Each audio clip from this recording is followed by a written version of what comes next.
Okay, our next video is going to be about our forecheck system.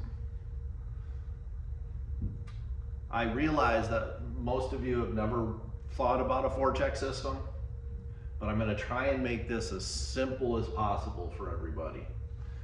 We're going to concentrate on one-on-one battles. It doesn't matter what I'm going to call this. There is a name for this forecheck system, but we're just going to call it a high center offensive zone system. So what we're going to do here, the coach, we are at the end of the breakout drill now. The coach is going to have the puck right here in the middle of the ice. We're going to have a coach right here. We're going to have a coach here. We're going to have another player that we're going to work with right here and right here. Those are going to be the defensemen. Our center is going to, or our coach is going to send the puck all the way down here to the other coach. We are set up coming out of our breakout with our 2D around the blue line, wing, center, wing. This is a fluid drill. At this point, whatever side the coach sends the puck to, let's take this lower side as a coach. This coach is, the puck is going to come all the way down here to this coach from center ice. This wing right here is what we call F1. All that means to you is you are the forward on the puck. It's as simple as it is. This winger over here, we call F2. He is going to come through the middle of the ice and be in this area, in the front of the net, to either receive the pass or provide support for the forechecker. The center, here's where things are going to get tricky, and we need to start thinking about what we're doing when we don't have the puck.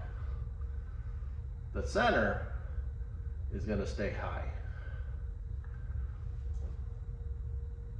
The defense is going to come over here. There's going to be a defense here and a defense here because the puck is right here.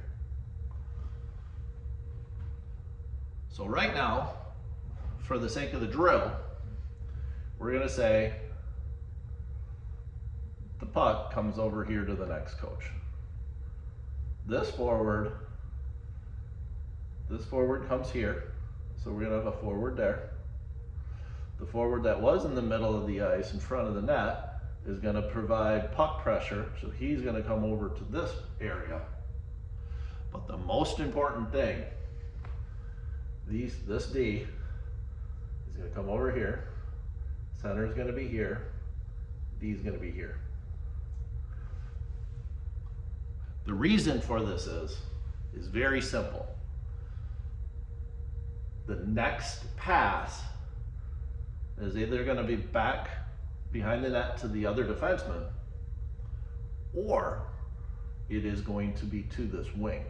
And I'm going to go with the assumption that it's going to come to this wing right here.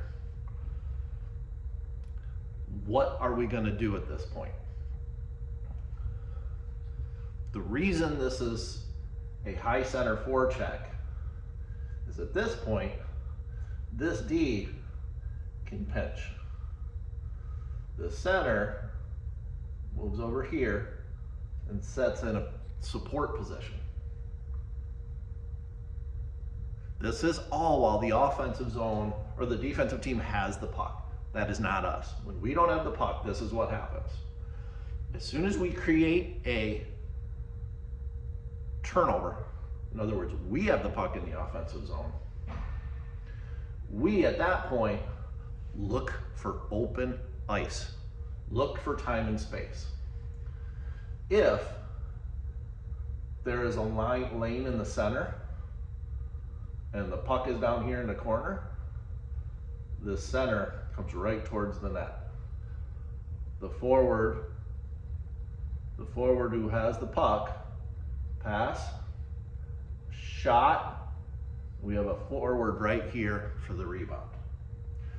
This is a read and react type of a system that we're gonna start playing. Long story short, we have the center high, so both defensemen can become part of the play and the center can become part of the play. The reason for this is very simple. Let's say the center is way down here and that defenseman pinches. What happens? It's very simple. This wing chips the puck off the board, so all of a sudden the puck's right here. They created a 2-on-1 on us or a 3-on-1 on us. So that is the reason we don't have centers low when we don't have the puck. Center stays high, well, in this case he'd be here. Center stays high so he can slide to either side of to cover for the defenseman who is pinching. And then as soon as we create a turnover, the open lane crashes towards the puck for a pass. I know this is a little bit complicated and we will do some drills on this, but just simply remember, the first forward in the zone goes to the puck. The second goes in front of the net. The center stays high until we get the puck. If we don't have the puck, we don't want the center deep in the zone because it creates odd man rushes, and then we lose our central, what we call our neutral zone area. We have odd man rushes, all kinds of stuff. So we're gonna work on this in practice, but this is the base fundamentals of how we're gonna play this year. But just remember, the first and second person in the zone are puck pressure. The center stays high. We will talk about this more before practice and during practice.